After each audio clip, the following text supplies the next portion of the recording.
बिस्मिल्लाहिर्रहमानिर्रहीम। कैसे हैं भैया आप लोग? रटना नहीं है, समझना है। Syntax book board matric chemistry chapter number 13, इसका फर्स्ट लेक्चर जो है वो डिलीवर होने जा रहा है। नाइट्रोजन एंड ऑक्सीजन इस चैप्टर का नाम है। कॉपी पेंसिल ले लीजिए, लेक्चर को नोट करना है और मुस्कुराते रहना है। आगे बढ़ने से पहले मैं आप लोगों को कुछ बातें बता दूं। अगर रटने वाले बच्चे हैं तो फिर तो काम नहीं है आपका यहाँ पे। नोट्स उठाइए, याद कीजिए, बस याद ही करते रहिए, पास हो जाएंगे। और अगर वाकई सेंसिबल बच्चे हैं और समझते हैं कि नहीं यार, समझना है, याद तो करना है, ठीक है मार्क्स मिल जाएंगे, लेकिन समझें तो सही। क्योंकि 9 मैट्रिक फर्स्ट ईयर इंटर, उसके बाद एंट्री टेस्ट। एंट्री टेस्ट में जो MCQs आएंगे, टारगेट तो घूम फिर के आपका एंट्री टेस्ट ही है ना। सेंसिबल बच्चे तो बोलेंगे हाँ ठीक है, दूसरे बच्चे बोलेंगे यार क्या 4 साल पढ़े, देखा जाएगा, कोई परेशानी। सेंसिबल बच्चे बोलेंगे नहीं बाबा, अभी से तैयारी करके चलो, हम तो अपने फ्यूचर के साथ सिंसियर हैं। एंट्री टेस्ट में अपीयर होना है अभी से, 4 साल का प्लान। इसीलिए अभी से समझते हुए चलेंगे। 9 मैट्रिक फर्स्ट ईयर इंटर समझते हुए, सीखते हुए सारे सब्जेक्ट्स को, ताकि मज़े से फिर आप एंट्री टेस्ट में बैठें और उसको क्वालिफाई करें और अपना मनपसंद डिपार्टमेंट लें और जो आप बनना चाहते हैं वो बन जाए। ये है आसान सा। तो रटने वाले बच्चों का तो काम नहीं है यहाँ पर, ठीक है। जो समझना चाहते हैं वो मेरे साथ रहें। पूरे इस चैप्टर को पहले देख लीजिए, क्योंकि ये ओल्ड बुक है। बहरहाल nitrogen and oxygen new book भी अगले साल मैट्रिक में आ जाएगी, कोई बात नहीं। इस साल जितने मेरी कोशिश है बना दूंगा। ये 2 हिस्सों में डिवाइड है, एक तो नाइट्रोजन और दूसरा ऑक्सीजन। अभी चलेगी नाइट्रोजन सीरीज़, ये बता दूं पूरी की पूरी। और आज जो है वो नाइट्रोजन पार्ट 1 है, नाइट्रोजन पार्ट 1 है। तो ये नाइट्रोजन सीरीज़ पूरी की पूरी चलेगी। आज हम इंट्रोडक्शन और इसका अकरेंस देखेंगे।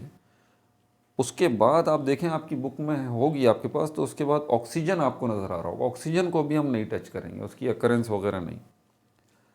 तो ये हमारा पहला टॉपिक इसके अंदर होगा इंट्रोडक्शन का। नोट करते रहें, नोट करते रहें, नोट करते रहें। फिर कह रहा हूँ वीडियो देखना बंद करके इसको नोट करते रहें, वरना ये पूरा चैप्टर आपको उलझा के रख देगा। पहले इंट्रोडक्शन है नाइट्रोजन का, उसके बाद अकरेंस, ये नाइट्रोजन कहाँ कहाँ पाई जाती है, उसके बाद इसकी प्रिपरेशन आ जाती है।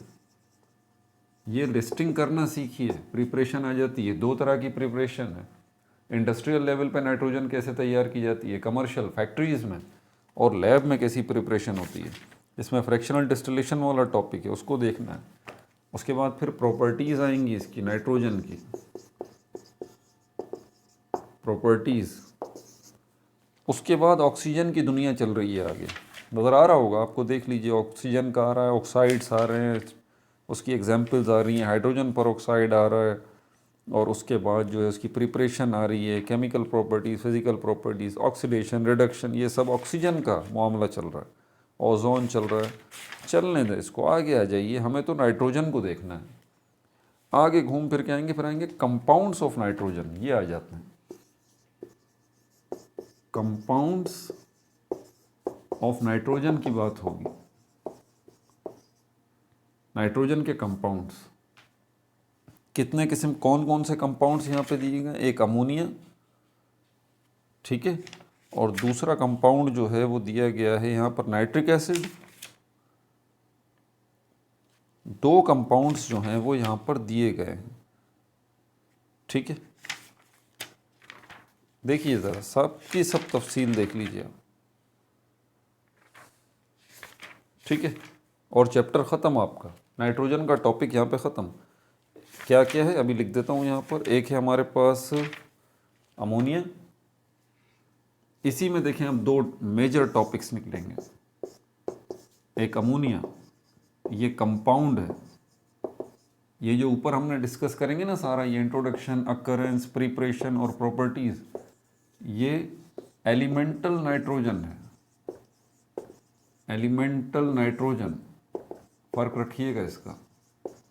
जिसको हम नाइट्रोजन गैस कहते हैं, और इसका फॉर्मूला ये रहा N2। ये उसकी तफसीलात होंगी सारी, अभी जिस पे इंट्रोडक्शन और अकरेंस होगा, और इसकी प्रिपरेशन अगली वीडियोस में, और प्रॉपर्टीज उससे अगली वीडियो। ये सब एलिमेंटल नाइट्रोजन है। ये कंपाउंड वाली नाइट्रोजन है, मतलब नाइट्रोजन किसी दूसरे एलिमेंट के साथ आपको नज़र आ रही है। इस तरह अमोनिया या नाइट्रोजन हाइड्रोजन के साथ है, NH3। इसको देखेंगे। दूसरा कंपाउंड जो है हमारे पास नाइट्रिक एसिड है, नाइट्रिक एसिड HNO3, HNO3, ये नाइट्रिक एसिड हो। ये भी कंपाउंड है, देखें हाइड्रोजन और ऑक्सीजन इसके साथ लगा हुआ है। समझ में आ रही है बात। अब ये जो अमोनिया है इसके अंदर तफसीलात मज़ीद हैं। क्या क्या तफसीलात हैं वो बता दूं। इसकी प्रिपरेशंस हैं कि ये अमोनिया तैयार कैसे होती है, इसके मेथड्स हैं प्रिपरेशन के, हैबर बोस्ट प्रोसेस है, ठीक है। फिर फिज़िकल प्रॉपर्टीज़ अमोनिया की आ जाती हैं, फिर केमिकल प्रॉपर्टीज़ अमोनिया की आ जाती हैं, ठीक है। फिर उसके बाद नाइट्रिक एसिड आ जाता है। देखा आपने अमोनिया का इंट्रोडक्शन, इसकी प्रिपरेशन किन मेथड्स के ज़रिए इसकी तैयारी हो रही है, और उसके बाद इसकी प्रॉपर्टीज़ में फ़िज़िकल प्रॉपर्टीज़ और इसकी केमिकल प्रॉपर्टीज़। कितने सारे टॉपिक इसमें निकले। और इसमें देखें नाइट्रिक एसिड। अब नाइट्रिक एसिड का इंट्रोडक्शन, फिर इसकी प्रिपरेशन, लैब में कैसे तैयार होगा नाइट्रिक एसिड, और इंडस्ट्रियल लेवल पे कैसे नाइट्रिक एसिड तैयार होगा उसकी तफसीलात है। ओस्टवाल्ड मेथड इसमें आ जाता है। आपके ये सेक्शन सी के क्वेश्चन है। फिर इसमें फ़िज़िकल प्रॉपर्टीज़ आ जाती हैं नाइट्रिक एसिड की, और केमिकल प्रॉपर्टीज़ आ जाती हैं नाइट्रिक एसिड की। उसके बाद आखिरी एक टॉपिक बचता है एक्वा रीजिया का, और उसके बाद यूजेस जो हैं नाइट्रिक एसिड के इसमें आ जाते हैं। तो ये नाइट्रोजन की दुनिया यहाँ तमाम हो गई। इन सब पे पहले ही मैं बता रहा हूँ आपको, आने वाली सारी वीडियोस जो हैं वो इन्हीं के ऊपर चलेंगी।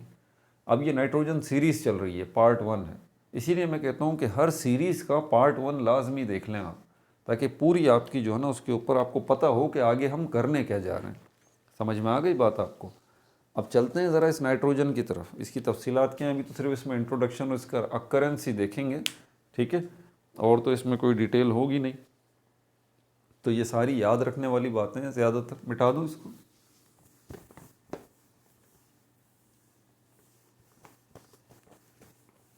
अब देखें हर चीज़, पूरा चैप्टर का आपके जहन में एक नक्शा बन चुका है। अब आपको समझ में आ गया कि हाँ ये चैप्टर नाइट्रोजन और ऑक्सीजन पे डिवाइड है। ये नाइट्रोजन के सारे टॉपिक्स हो गए, ख़त्म हो गई कहानी।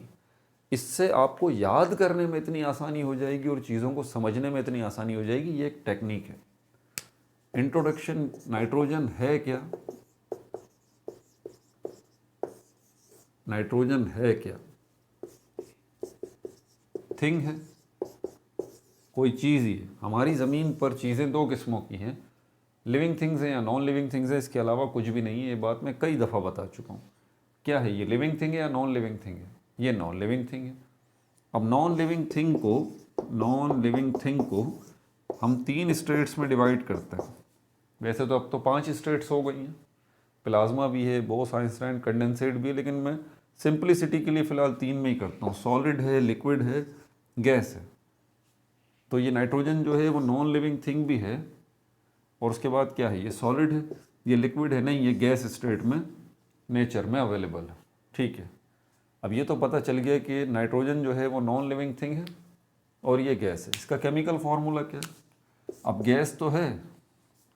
अब आगे बात, हम जानते हैं कि हमारी ज़मीन पर चीज़ें, नॉन लिविंग थिंग्स जो हैं 3 स्टेट्स में अवेलेबल है, लेकिन इसके अलावा भी अगर हम पार्टिकल लेवल पे देखें, याद है, अब जिनकी बेसिक्स अच्छी होगी ना वो तो समझ जाएंगे फ़ौरन, जिनकी बेसिक्स गड़बड़ होगी ना वो नहीं समझ पाएंगे बात को।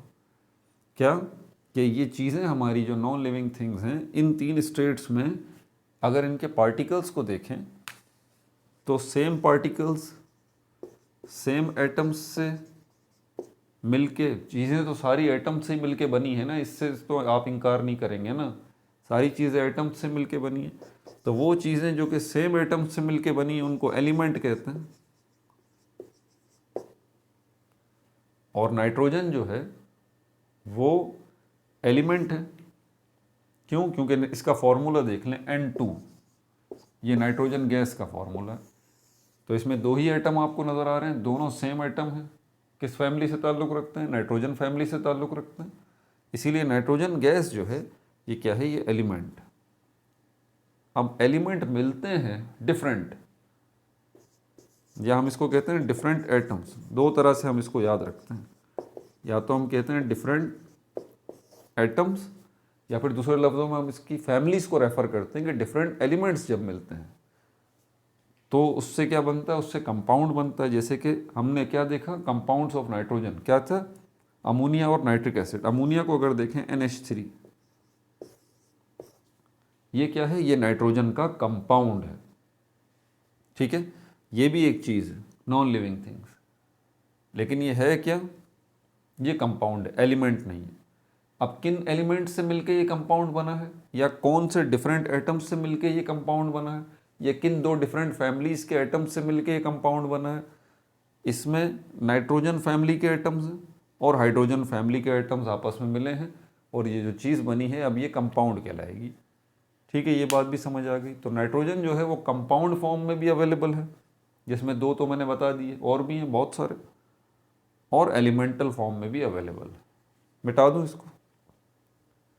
कहाँ अवेलेबल है? क्या ये नज़र आती है हमें? नहीं, ये नज़र नहीं आती है हमें, ये इनविजिबल है। किस शक्ल में इनविजिबल है? एलिमेंट की शक्ल में इनविजिबल है या कंपाउंड की शक्ल में? अभी जो हम बातचीत कर रहे हैं सिर्फ एलिमेंटल नाइट्रोजन की बात कर रहे हैं, ये मत भूलिएगा। कंपाउंड वाली नाइट्रोजन को तो अमोनिया और उसको हम आगे जाके डिस्कस करेंगे। ये एलिमेंटल नाइट्रोजन है, जिसका फॉर्मूला है N2। ठीक है, क्या ये हमें नज़र आती है? क्या ये विजिबल है? नो, ये विजिबल नहीं है, ये इनविजिबल गैस है, ये आपको अपनी आंख से नज़र नहीं आती। अकरेंस कहाँ पाई जाती है भाई? ये गैस कहाँ पाई जाती है? हमारी नेचर में। कहाँ पाई जाती है? नेचर में पाई जाती है। नेचर में कहाँ पाई जाती है? नेचर क्या होता है? नेचर हमारी अर्थ है। 4 एरियाज़ हैं इसके जो कि नेचर कहलाते हैं। कौन कौन से एरियाज़? ज़मीन के ऊपर यानी कि इसकी सरफेस पे जहाँ हम रहते हैं, हवा में यानी कि एयर में, ज़मीन के नीचे यानी कि अर्थ क्रस्ट जिसको मट्टी कहते हैं, और पानी में। समंदर भी तो है ना, समंदर भी तो है ना, समंदर, दरिया, झील, ये भी तो है ना। तो ये 4 जगहों पर जो है वो नाइट्रोजन अवेलेबल है। लेकिन इन 4 में से सिर्फ 2 जगहों पे हम डिस्कस करेंगे। एक तो ये नेचर में एयर की बात करेंगे, एयर में मौजूद है। दूसरा अर्थ क्रस्ट, मट्टी में मौजूद है। अर्थ क्रस्ट हमारी ज़मीन की मट्टी में ये मौजूद है। अब एयर में किस शक्ल में मौजूद है और अर्थ क्रस्ट में किस शक्ल में मौजूद है? एयर में एलिमेंटल फॉर्म में मौजूद है, और अर्थ क्रस्ट में कंपाउंड फॉर्म में मौजूद है। इसको हम कंबाइंड स्टेट भी कहते हैं, कंबाइंड स्टेट। अब कंबाइंड तो समझाने की ज़रूरत नहीं है ना, समझ जाइए। कंबाइंड स्टेट मतलब दूसरे एलिमेंट्स के साथ कंबाइंड हालत में है। इसको हम क्या कहते हैं? इसको हम नाइट्राइट्स कहते हैं, नाइट्राइट्स। ये जो कंबाइंड स्टेट है इसकी नाइट्रोजन की, इसको हम नाइट्राइट्स कहते हैं। अब जब देखें कंबाइंड स्टेट की बात की जा रही है तो नाइट्रोजन जो है वो तो हाइड्रोजन के साथ भी कॉम्बिनेशन कर सकती है, नाइट्रोजन जो है ऑक्सीजन के साथ भी कर सकती है, नाइट्रोजन फ्लोरीन के साथ भी, ब्रोमीन के साथ भी, आयोडीन के साथ भी। नाइट्रोजन तो कितने एलिमेंट हैं, किन किन के साथ जो है वो मिलके कंबाइंड स्टेट बना सकती है ना। तो ये सारे के सारे कलेक्टिवली क्या कहलाते हैं? ये नाइट्राइट्स कहलाते हैं। ये कहाँ मौजूद हैं? अर्थ क्रस्ट में। ठीक है, नाइट्रोजन गैस आपको नज़र नहीं आ सकती, एलिमेंटल फॉर्म वाली गैस एयर में मौजूद है, लेकिन ये नाइट्राइट्स जो हैं आपको नज़र आते हैं। किस शक्ल में होते हैं ये ज़मीन के अंदर? ये ज़मीन के अंदर मट्टी की शक्ल में होते हैं, मट्टी में मौजूद होते हैं, मट्टी जैसे होते हैं। लेकिन ऐसी मट्टी नहीं जैसी कि आपके बाहर, अभी घर के बाहर भी मट्टी पड़ी है, नहीं, ऐसी नहीं होगी। बल्कि ये नाइट्राइट्स जो हैं वो क्या होंगे? पत्थर होंगे, चट्टानें होंगी ख़ास किस्म की। इनके ऊपर इनके कलर्स होंगे जिससे आप इनको पहचान सकते हैं। कुछ नाइट्राइट्स की, इनके नाइट्राइट्स की क्लासिफिकेशन मैं यहाँ लिख देता हूँ ताकि ये भी आपको क्लियर हो जाए। नाइट्राइट्स मत भूलिएगा, नाइट्राइट्स क्या है, कंबाइंड स्टेट है नाइट्रोजन की। कहाँ पाए जाते हैं, है क्या ये कंबाइंड स्टेट है, कंबाइंड स्टेट ऑफ नाइट्रोजन।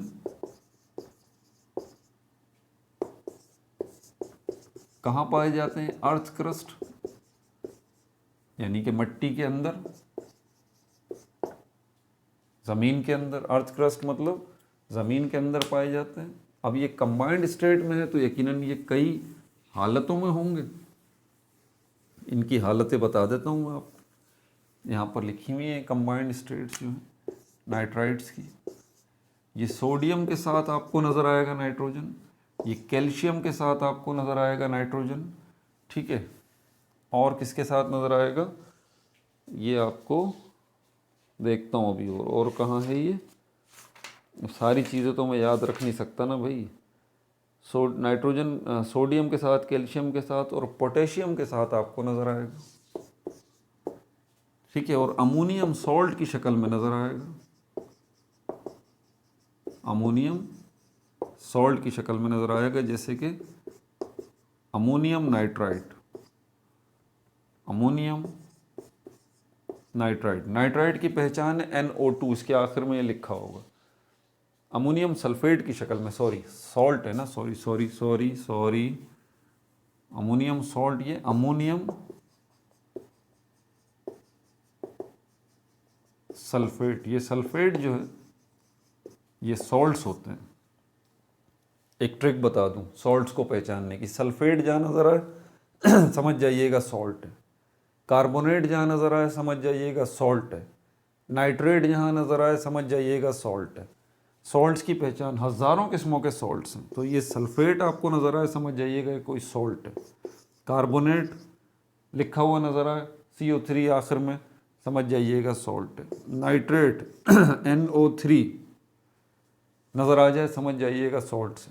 तो ये क्या है, अमोनियम सल्फेट, इसका फॉर्मूला NH4SO4,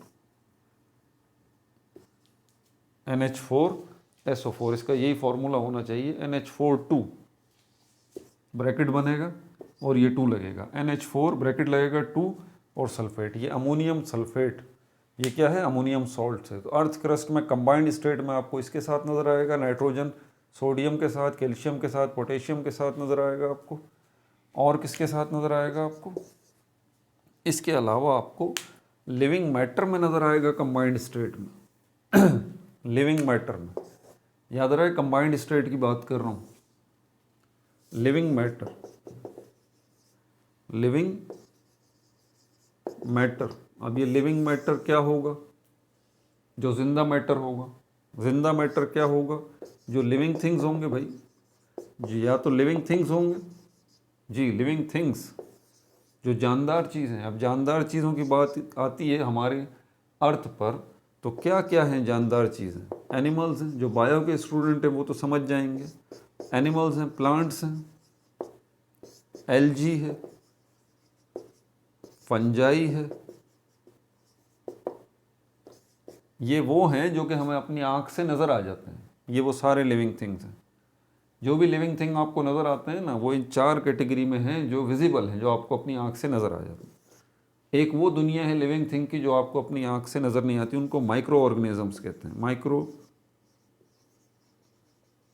ऑर्गेनिजम्स, ये वो दुनिया है जो कि सिर्फ आपको माइक्रोस्कोप से नज़र आती है, जैसे कि बैक्टीरिया है, और क्या है, प्रोटोजोआ है, ये हो गया। और क्या है इसके अलावा, ब्लू ग्रीन एल्गी है, पैरामीशियम है, क्लेमेडोमोनास है, स्पायरोगायरा है, ये सब माइक्रो ऑर्गेनिजम्स हैं, ठीक है, जो कि आपको माइक्रोस्कोप से ही नज़र आते हैं। तो ये कलेक्टिवली सब जो हैं ये लिविंग थिंग्स कहलाते हैं। लिविंग मैटर की बात की है ना हमने, कंबाइंड स्टेट में नाइट्रोजन जो है वो लिविंग मैटर में भी मौजूद है, तो मतलब लिविंग थिंग्स में मौजूद है, सिर्फ लिविंग थिंग्स में नहीं। इसको वन करें, लिविंग मैटर से एक और मतलब भी निकलता है। लिविंग मैटर से एक और मतलब दूसरा कौन सा निकलता है, जगह ख़त्म, ये मिटा दूँ, लिविंग मैटर से एक और मतलब निकलता है कि वो चीज़ें, नंबर 2 कर रहा हूँ यहाँ पर, things which we obtain from living things, from living things, वो चीज़ें जो कि हम लिविंग थिंग्स से हासिल करते हैं वो भी लिविंग मैटर ही कहलाएगा। मिसाल के तौर पर फ्रूट्स वगैरह हैं, सब्जियां हैं, खाते हैं ना हम, ग्रेन्स, अजनास हैं, ठीक है, दाल है, चावल है, सीड है, बहुत सारे सीड्स हम खाते हैं, बहुत सारे ऑयल्स हैं, पाम ऑयल है, कोकोनट ऑयल है, कॉर्न ऑयल है, ये तेल हैं जो कि हम इस्तेमाल करते हैं, ये किससे मिलते हैं? प्लांट से मिलते हैं। तो ये वो चीज़ें जो कि लिविंग थिंग्स से मिलती हैं वो भी लिविंग मैटर है। और ये हो गई लिविंग थिंग्स। तो इनमें भी कंबाइंड स्टेट में नाइट्रोजन मौजूद है और इनमें भी कंबाइंड स्टेट में नाइट्रोजन मौजूद है। तो इन सब में जो कंबाइंड स्टेट में नाइट्रोजन मौजूद है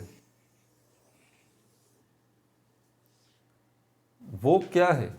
वो प्रोटीन्स। क्या है वो? प्रोटीन्स। प्रोटीन्स के अंदर, ये प्रोटीन सब में मौजूद है। लिविंग मैटर कोई सा भी हो, प्रोटीन वहाँ पर आपको लाजमी नज़र आएगा, ठीक है भाई। और कहाँ पर मौजूद है? यूरिया में मौजूद है। नंबर 2 यूरिया में मौजूद है।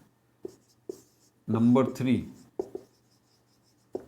विटामिन बी में मौजूद है, विटामिन बी में। और नंबर 4 न्यूक्लिक एसिड में भी मौजूद है भाई, न्यूक्लिक एसिड में भी मौजूद है। ये 4 शक्लों में और कंबाइंड स्टेट में नाइट्रोजन मौजूद है। प्रोटीन की हज़ारों लाखों किस्में प्रोटीन्स की, सब में नाइट्रोजन लाजमी नज़र आएगा आपको, दूसरे एलिमेंट्स के साथ, हाइड्रोजन के साथ, ऑक्सीजन के साथ। यूरिया, ये जो कंपाउंड है ये कौन बनाता है? ये आपका लीवर बनाता है, ठीक है।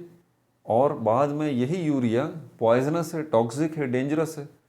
इसको हम पिछली वीडियोस में डिस्कस कर चुके हैं होम्योस्टेसिस के अंदर, ह्यूमन एक्सक्रीटरी सिस्टम के अंदर। तो ये यूरिया जो है ये क्या है? इसमें भी नाइट्रोजन मौजूद है, क्योंकि यूरिया मिलता प्रोटीन से ही है। इसमें भी नाइट्रोजन मौजूद है कंबाइंड स्टेट में। विटामिन बी, इसके अंदर भी नाइट्रोजन मौजूद है कंबाइंड स्टेट के अंदर। न्यूक्लिक एसिड, जिसको हम क्या कहते हैं? न्यूक्लिक एसिड कलेक्टिवली डीएनए और आरएनए को कहा जाता है। डीएनए और आरएनए इसको कहा जाता है। इसमें भी नाइट्रोजन मौजूद है, इसमें भी नाइट्रोजन मौजूद है। डीएनए का बिल्डिंग ब्लॉक नाइट्रोजन है, आरएनए का बिल्डिंग ब्लॉक नाइट्रोजन है। तो ये भी मॉलिक्यूल्स हैं। समझ आ गई बात फिर और तवील हो जाएगी, ये बायो निकल जाएगी इसमें। तो इनमें भी नाइट्रोजन मौजूद है। सोचिए ज़रा नाइट्रोजन कहाँ कहाँ मौजूद है। डीएनए के मॉलिक्यूल को बनने के लिए नाइट्रोजन चाहिए, इसीलिए अल्लाह ताला ने नाइट्रोजन आपकी एयर में 78% रखी है। 78% जो है वो नाइट्रोजन रखी है आपकी एयर में। 21% जो है वो क्या है? ऑक्सीजन है। तो मैं पहले ये सोचता था ऑक्सीजन सबसे ज़्यादा होगी एयर में, क्योंकि हमें ऑक्सीजन की इतनी ज़रूरत पड़ती है। बाद में पता चला ऑक्सीजन नहीं है भाई, नाइट्रोजन गैस सबसे ज़्यादा है। फिर मैं सोचता रहता था यार नाइट्रोजन को अल्लाह ताला ने इतना ज़्यादा क्यों रखा? क्योंकि नाइट्रोजन जो है उसी से डीएनए आरएनए बनता है। और डीएनए आरएनए, डीएनए जो है वो क्या है? Brain of the cell. Nitrogen होगा तो डीएनए बनेगा, डीएनए बनेगा तो डीएनए क्या करेगा? डीएनए कंट्रोलर है पूरे सेल की एक्टिविटीज़ को, एक चीज़। दूसरी बात, डीएनए मैन्युफैक्चरर भी है, मेकर भी है आपके सेल का। जी, आपके सेल के अंदर जो सेल मेम्ब्रेन है, साइटोप्लाज्म है, न्यूक्लियस है और इतने सारे जो सेल ऑर्गेनल्स हैं, कौन कौन से? गोल्जी बॉडीज़ हैं, एंडोप्लाज्मिक रेटिक्यूलम है, माइटोकॉन्ड्रिया है, राइबोसोम्स हैं। ये सब के सब इनका मेकर कौन है? वो डीएनए है। तो डीएनए खुद बनेगा तो फिर इनको बनाएगा ना। और ये सब मिलके क्या बनाते हैं? ये सेल बनाते हैं। और सेल बनेंगे जब तो ज़िंदगी बनेगी ना, क्योंकि सेल क्या है? Structural and functional unit of life. आपकी बॉडी को बनाने वाला, आपके जिस्म को बनाने वाला, लिविंग थिंग्स की बॉडीज़ को बनाने वाला कौन है? सेल है। और लिविंग बॉडीज़ जो काम करती हैं वो भी असल में उनके सेल्स ही करते हैं। तो लिविंग बॉडीज़ की बॉडीज़ ही नहीं बनेंगी जब सेल नहीं होंगे, तो काम क्या करेंगी?